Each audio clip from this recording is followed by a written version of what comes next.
Hey guys, what's going on? It's Kieran for Fingers Crossed, and obviously we've got a Gren Maju deck profile today. I would have liked to have taken this to locals before I did this for you guys, but unfortunately my locals has had to stop play for a little while. But nevertheless, I know what Gren Maju does. I know how to make it good, and obviously with Lightning Storm being reprinted, it just made the deck a lot stronger. It is obviously more difficult to play this format because obviously Veiler is quite heavily used at the moment, and so is Infinite Impermanence. Both are kryptonite to Gren Maju, but nevertheless, still a fun deck. They do have to draw those cards for that, and there are many ways for you to be able to force them into using them before the Gren Maju. So, without further ado, guys, let's get into the deck profile. So, starting off, of course, we've got the man himself, 3 Gren Maju. There is actually essentially going to be a searcher for this. What is it? It's called. Oh, I can't remember what it's called. But you can, if you play Ash as well, you can banish the Ash and then add Gren Maju to your hand. I can't remember what the card's called, but there will be a searcher for this, which will be crazy. That will be in the deck 100%. But Gren Maju gains 400 attack and defense for every banished card of your banished cards, though. Then, of course, essentially is a Gren Maju card. 3 Gizmek, banish 8, boosts your Gren Maju, puts your Gizmek on board. It's an easy level 8, and yeah, what more can you say? Constant recursion. Arguably the best card in the deck. Then we've got, I only play 3 Bigfoot and then 2 Thunderbird. So, obviously Bigfoot is the one that pops the face-ups, and Thunderbird pops the back row.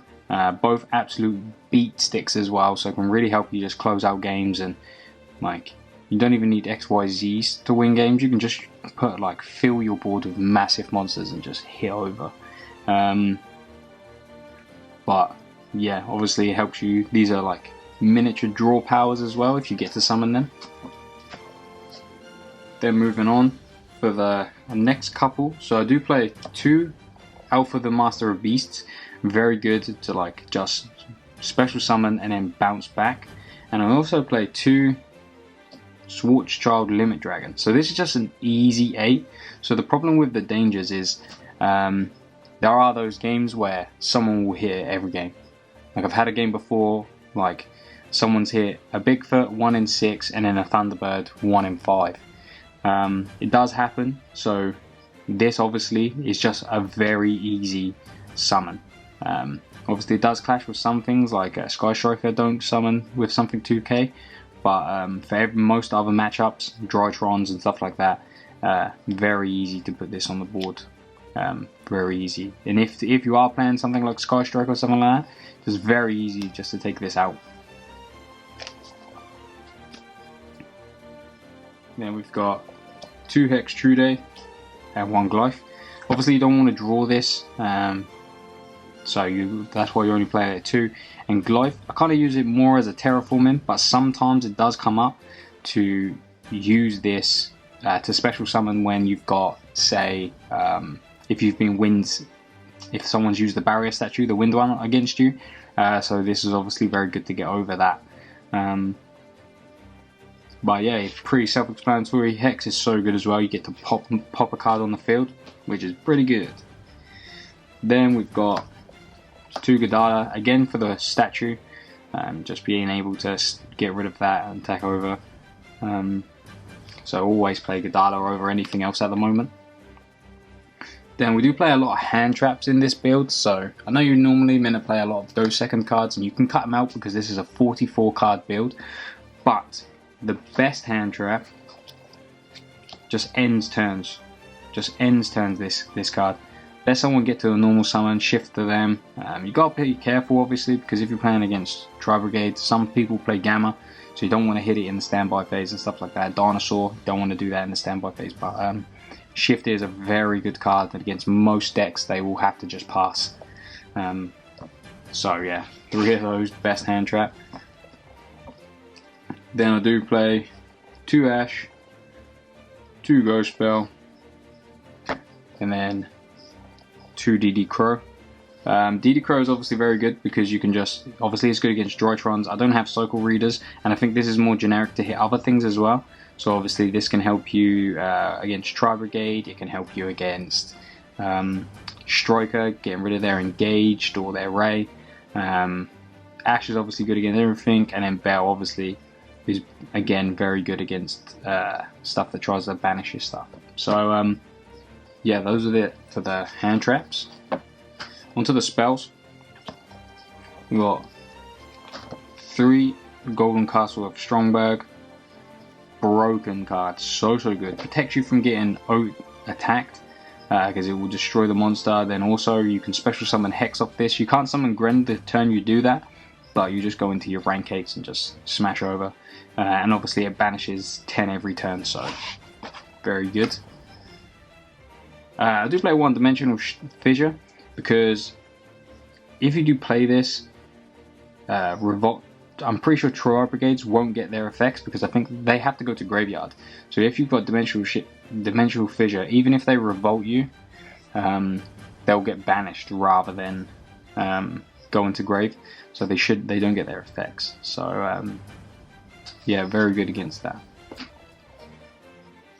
Then of course for draw power, I wish I had the secrets, but I don't. What the Collector's Rare? I think it's in Collector's Rare also. But yeah.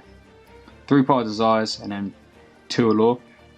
So the reason I play Allure is because we play so many dark monsters in this deck, and obviously if you draw Shifter is just shit to draw later on. So essentially you want to be able to do something with that, and obviously all of your other cards are Dangers are dark. You've got Hexes are dark. The Limit Dragon is a dark. Like, there's many things that you can get rid of it with. Then of course, Part of Desire is absolutely broken. Boost straight away. 1 Desires, make sure Gren Maju 4K. Disgusting. So, very good. Then for board breaking cards, we're obviously playing the 2 Triple Tactics Talent. What more can be said? If you're really in a shit situation, you can use it to draw cards, or again, you can just use it to take control of one of your opponent's monsters, which gives you an added advantage to just OTK.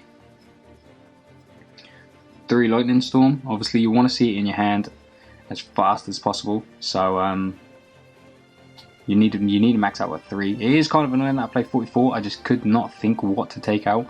You can obviously take out things like Gadala, so you're already down. Maybe take out a couple of hand traps, you're down again. Dimensional Fissure, probably a lot of people wouldn't play. So for you guys, potentially is very easy for you to cut it down to 40, but I liked this build. And 40 doesn't always mean that you're most consistent.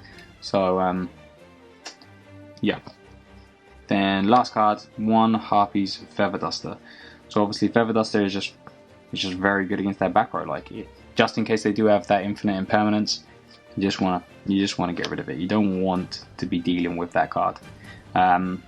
So yeah, Harpy is always in it. And obviously, turn 4 for yourself. It's turn 2 for yourself basically, but turn 4 in the game.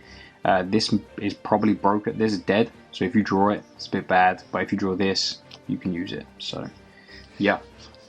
Onto the extra deck. Okay guys, so moving on into our extra deck. We've got 1 Link Rebo. We don't play Eater of Millions in here, so Link Rebo is essentially just for, there's a lot of dinosaur players at my locals, so I'll keep it in there just for that, to get rid of that stupid token. 1 Pentastag. Obviously it's very good if you've resolved or you've activated a Desires, you've used Stromberg, then your Gren Maju is 8k.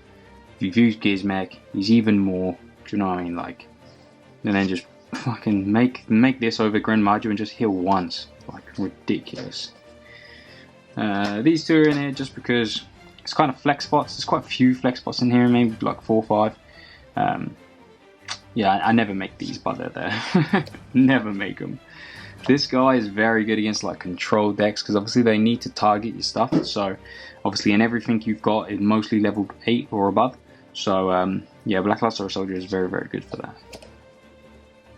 Again, this is another one, don't really use it, but it's in there, do you know what I mean? It says banish, gains attack pool, banished, so if you can make it, great, if not, like, whatever. Into the main focal part, the Dragluvion package. So of course, obviously Dragluvion, you're going to make Dragluvion, detach one, then summon any two of these, and then overlay for which one you want. If you want Hope, bring the two out, and then overlay Hope on top of that. If you want Numeron, bring out any two, put Numeron on top. Numeron obviously gains the, depending on the rank, how many ranks of XYZs there are on the board, it gains 1000 attack for each. This is very good for, like, can clear the board at the end of your opponent's turn, I believe it is, and then obviously you can't, like, you can just attack someone and then they take the damage as well, so very good for that. And then Hope obviously is for spell trap negates. Dingisus, the Dragoon out, very good to just send something away. It's not difficult to out Dragoon in this because Pot of Desire is normal summon Gren Maju, hit over Dragoon. Easy, pretty easy. So yeah, but obviously it's a customary one. This is very good at the moment. So obviously Sky Striker can't summon Ray from the grave. Then there's Drytron obviously can't do anything against this because if they Alpha Tribute Zeta, they cannot Zeta out of the grave. So this is very good against, like, Drytron, especially very good against Drytron. Obviously they can't, even if they tributed for Ben 10, they now can't ritual summon Ben 10 from the grave, just as an example. So very good against Drytrons. Lancelot, it's just an option if you're a bit concerned and you can easily get, so like you say example you can special Alpha, special Limit Dragon, make this can attack directly, then you can just make Zeus. So that's very good for that. So like that's where he is essentially my version of Borbo. So that's why Lancelot's in here. He is negates as well, but essentially if the board is just ridiculous, but you can easily get 2 level 8s on board, you're going to get the level 8s on, make this, and then obviously go battle phase, attack, then put these on top. And then obviously you've got 2 Zens with Zeus. So yeah, that's why, you know, obviously Pain Gainer, you just overlay, and then obviously this again is Zeus. What more can you say about Zeus? Fucking broken card. But yeah, that's it for the deck profile, guys. Let me know what you think down in the comment section down below. That was a bit of a I don't know, I'm a bit stumbly. I've not played Gren Maju in a while. I try not to play online because there's just too many toxic people, but obviously with my locals being a little bit closed, we'll have to play online a little bit. Let me know what you think down in the comment section down below. Obviously, that new game has been announced, like the new simulator, so I'm actually quite excited for that. I'll probably play a lot of that, maybe stream it, or definitely be posting videos, 100%. I'll be playing that a lot on my Switch. Yeah, very good that Konami's done that. I didn't want to do a video about that because, like, every other YouTuber's done it, so it's just pointless. But yeah, hope you enjoyed the deck profile, guys, and I'll see you in the next video.